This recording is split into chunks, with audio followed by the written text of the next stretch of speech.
Greetings everyone and welcome back to Kadic Reviews. And welcome back one last time to a Sharknado review. Yes, for the past 5 years, I've made it my duty to review the ultimate in bad B-level sci-fi movies. And now, sadly, we must close a book on what I must admittedly admit has been one of the funnest series of movie reviews that I have ever done doing this.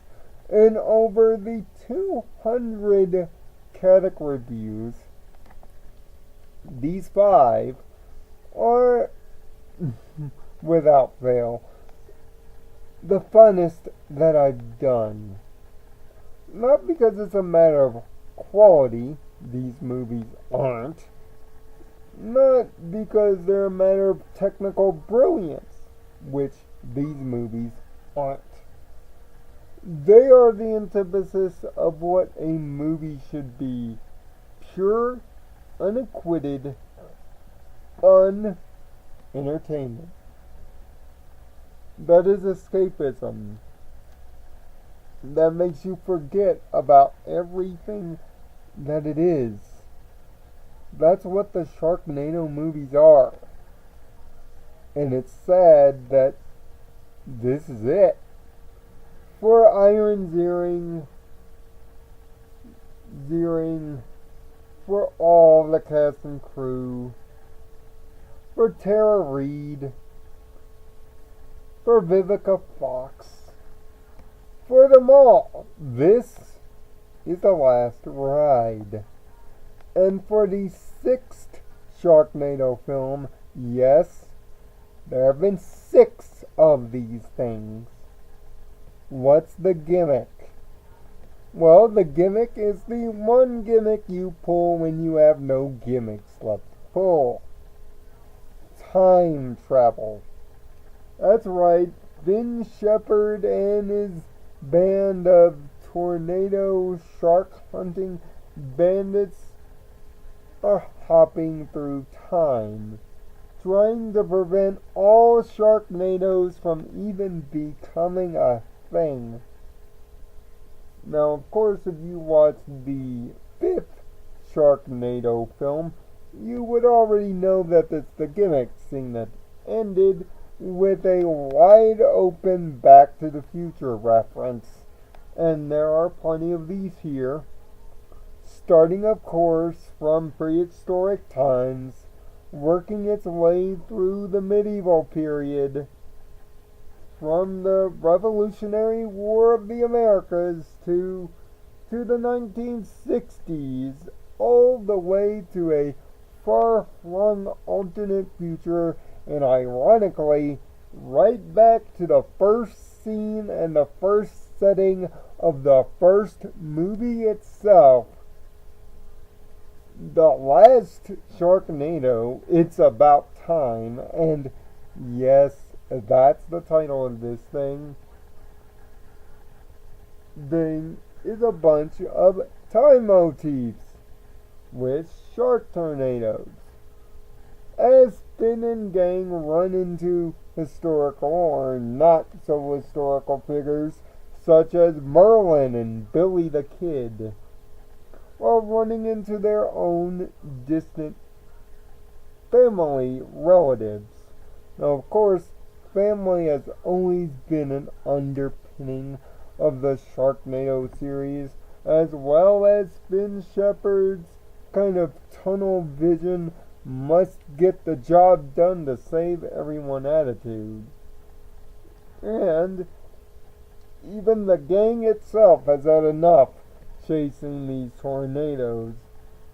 And symbolically, most of the characters back out of the task. And in the end, it's Finn and Finn alone, with his future and current son, if you can believe the timelines, Gil, to set everything right. Now, of course, it wouldn't be a Sharknado movie without guest stars aplenty. D. Snyder being one among several all the way down, and yes, even Gary Busey, finally. All these references to all the older movies are all over the place. In fact, for those who have not kept up with their Sharknadoism, there are a total, appropriately, of 6 Sharknados in this film. Each of these Sharknados are destroyed, ironically, in the chronological order to their deus ex machinas in the film. The first being destroyed by a large explosion, and the last being destroyed by nothing at all. Almost to loop it all together. Nuclear power, ice power, laser power are used to destroy some of the later Sharknados.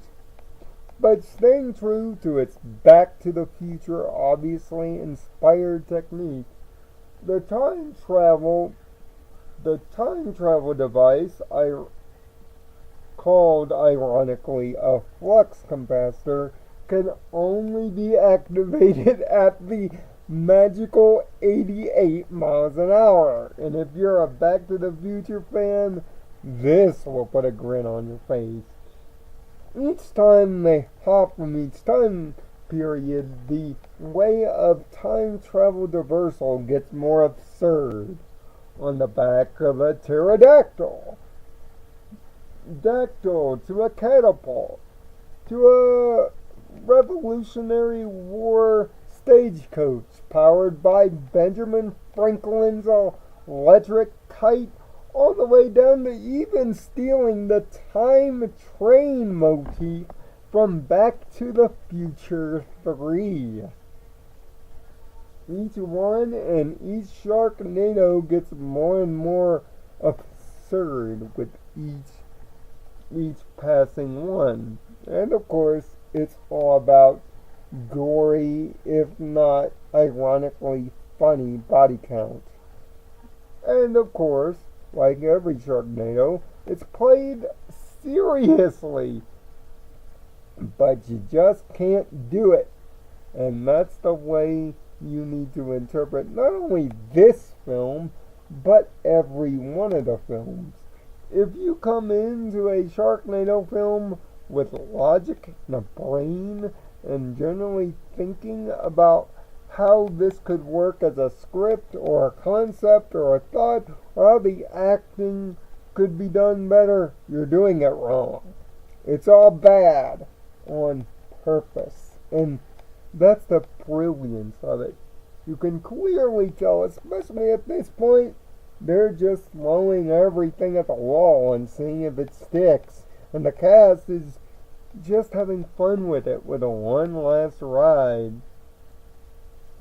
Songs like The Offsprings come out and play, and others are used as background motifs. And the acting is corny, bad and played up as ever,